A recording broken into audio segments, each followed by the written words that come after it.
to Relationship Realities with Reyna. Welcome back, everybody. Welcome to this week's episode.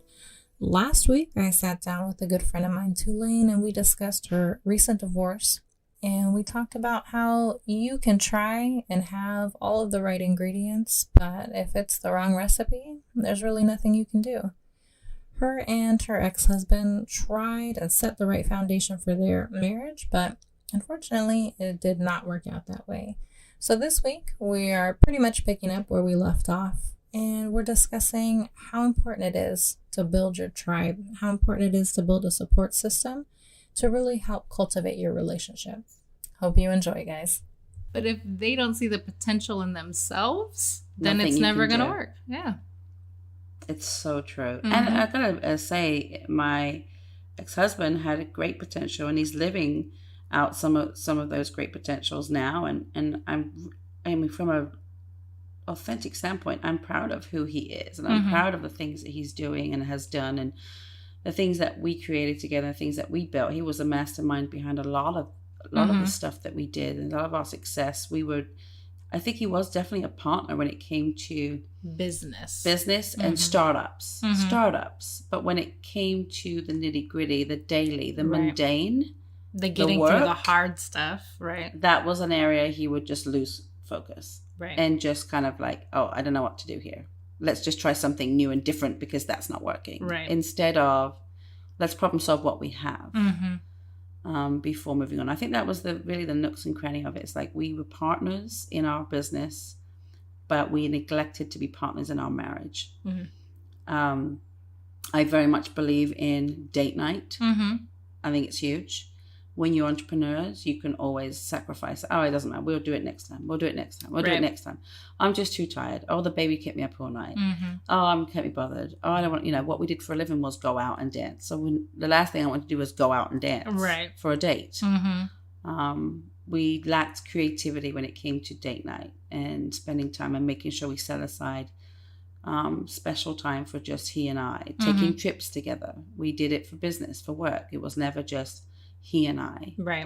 Then kids came along and we didn't do the family thing. We didn't make sure we had dinner every night together if we could. We didn't make sure we went on family vacations because financially we were all over the place with our businesses. And so the consistency or inconsistency I felt from both of us in different areas definitely contributed to the failure of our marriage. But again, I don't see things as failure per se. The breakdown of our marriage, or just the fact that chapter had to close and that season ended, and we both moved on to a different season, and we're both happy. Right. And I think that's what's important for our children. But we contemplated 3 to 5 years on whether or not to divorce. 1 minute it was me wanting to divorce, and then next minute he was, oh no, we can fix this, let's try this, and I try it, and then he'd say, no, you're right, we should divorce. I'm like, well, no, we should try. I mean, right. We were never on the same page when we were married. I was gonna say, it sounds like that's a common We theme. were never on the same page. In our relationship, we were never on the same page, and I think a lot of how we both grew up impacted that, and both of us didn't want to come from a broken home because we both, create a broken home for our children because we both came from a broken home. And I think that was something that kept us together for all of those 16 years, especially after having our children. Said, oh no, we can't repeat history. Right. We've got to break those shackles. We've got to break those chains. And we had all good intentions of doing so. But in the end, the result is that we should have let go a long time ago. But you can't really talk about shoulda, coulda, woulda. It all happened when it was supposed to. My kids, I believe, are better off that we stayed together, and they saw and had established somewhat of a family. My son was 8, my daughter was 4, so when we separated. So I think they were old enough yet still young enough to bounce back, and they're pretty well adjusted now to things. They get bummed or they have to go back and forth. Right. Sometimes, it can be tiring on a kid, of course. They're living 2 kind of separate lives. And I think there's some times where I feel some guilt for that of, man, I wish I could have given my kids what they deserved. I mean, at the end of the day, there's no ifs, ands, or buts. I'm not going to sugarcoat it. The best thing in life is obviously to be a family and stay together forever until death do you part. If I believe very much in the vows of marriage, I 100% do. And it is still sad, and it is still a tragedy that yet another family has been broken. But it's not the end of the world. Right. There is life after divorce is the point here. And it may not have worked out the way you thought it was going to work out, but guess what? That is life. Right. You cannot safeguard yourself. Right. Equally, don't be afraid to get married just in case you may fail. Like, get married if you're in love of your life and you're in love and you feel compatible and you feel like you want to be with this person the rest of your life, then you have every right to make a decision to get married. Yes, there's some things you can armor yourself up with before to try to ensure that you have a successful marriage. But at the end of the day, it's grit. You've got to be selfless. You've got to try to think of the other person's needs against yours, over yours. Yeah, and when definitely you have give and children, take. it's give and take. At the end of the day, if you're a partner to your partner, I believe you'll make it. I do. And don't be afraid to use therapy and have friends that are married around you so you can all kind of support one another and feel like, okay, this is normal. I think that's the other thing is because we had businesses, I don't feel like we had enough connections and relationships with other people and other couples, like a support system, like a tribe. And that was one of the things I think is very important is the tribe. Because if you have nobody to help you take care of the kids, you can go on a date night, which we didn't. Right. His mom lives around, but she was always working or, you know, whatever was happening. She wasn't able to hardly ever be with our kids.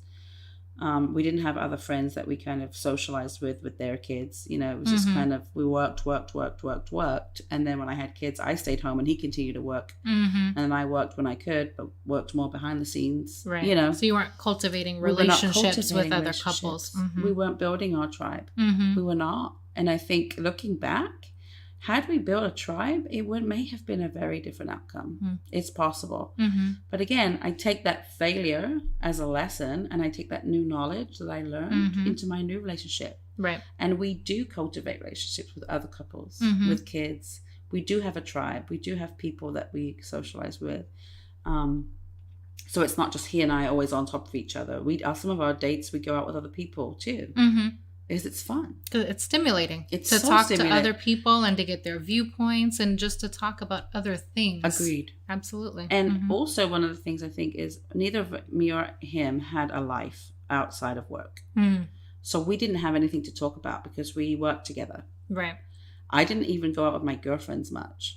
Like I didn't do anything to cultivate my own independence, my own friendships. Neither did he. So we were always looking to each other to fulfill all the needs. Now, as a 42-year-old woman, I know now there's things I can't talk to my man about that I can talk to my girls about. Right.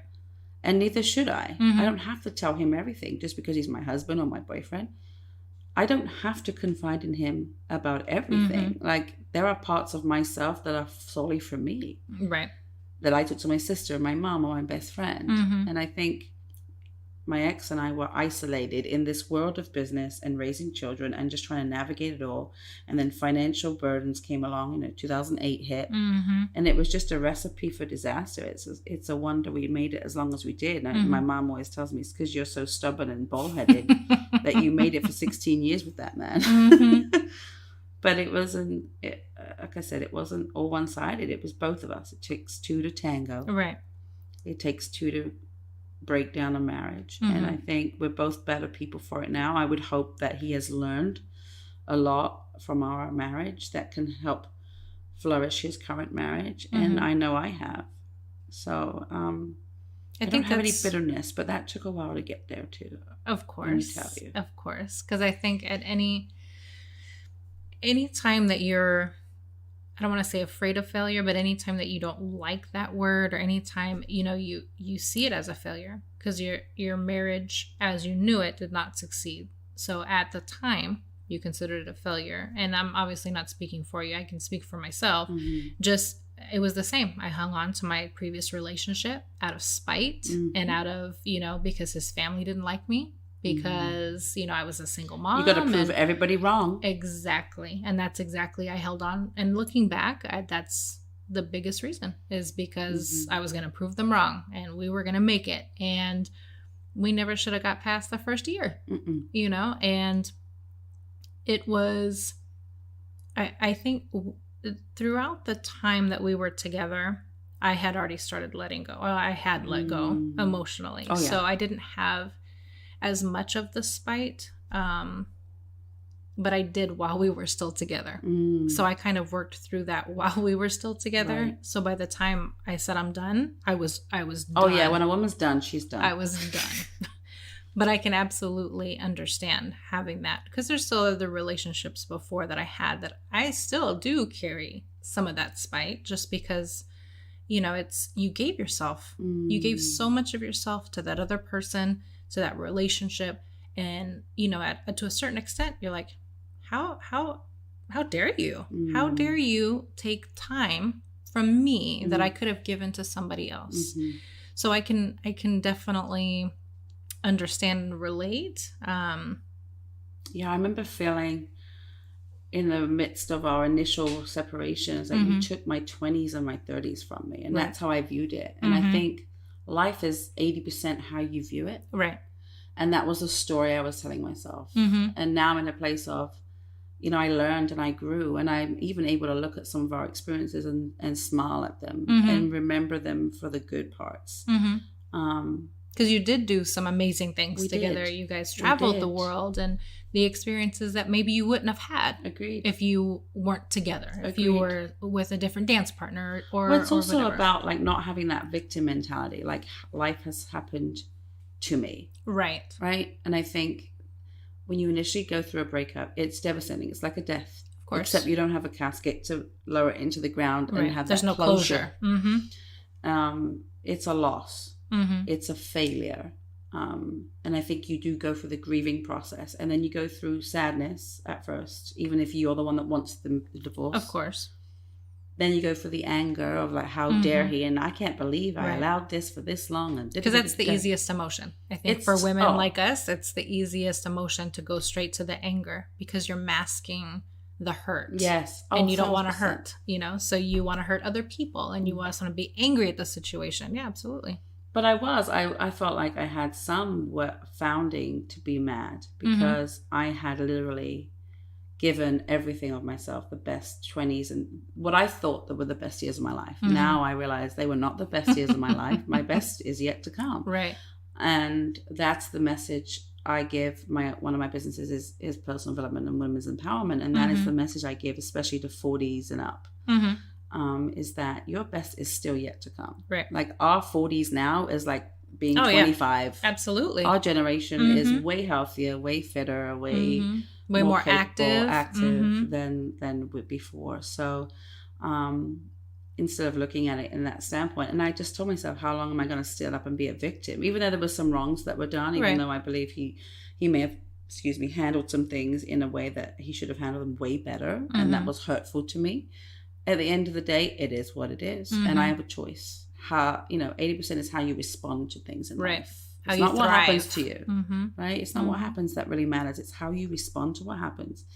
And so when she brushed through all the dirt and the sorrow and the sadness and all the blame game and the bitterness, like, you are still left with you in the mirror. How can I show up better today? Right. How am I going to let that go and close my past and start a new chapter? Especially when you have kids that are relying on you. Exactly. To move forward in life. And I was ready to move forward years ago, but it was just, there was a lot of, obviously, stress and high emotion at the end of every marriage and every divorce that just came in, and, you know, for a long while there, it muddied everything. Right. And it took a while to get back. It's only been actually a year and a half, so I don't want to say it was that long, because I'm pretty well developed mentally and emotionally, where I don't allow myself to sit in shit for long. I just don't. Right. There's way too much going on. Way too much going on. You've got too much to do. I'm way too capable for that shit. Like, come on. Exactly. Yeah. And it is about looking at, and my faith as well, and my friends and people that believed in me, even in the moments I didn't believe in myself. And I literally was a point there, I was like, oh my God, I'm 40 years old and starting over again. I don't know if I can get up one more time.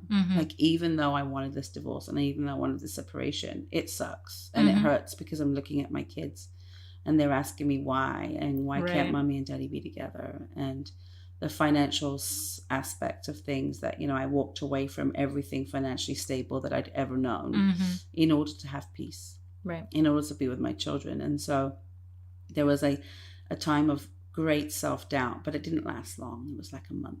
Mm-hmm. And I was like, I got this. All right. That was this week's episode. And that was part 2 of 3.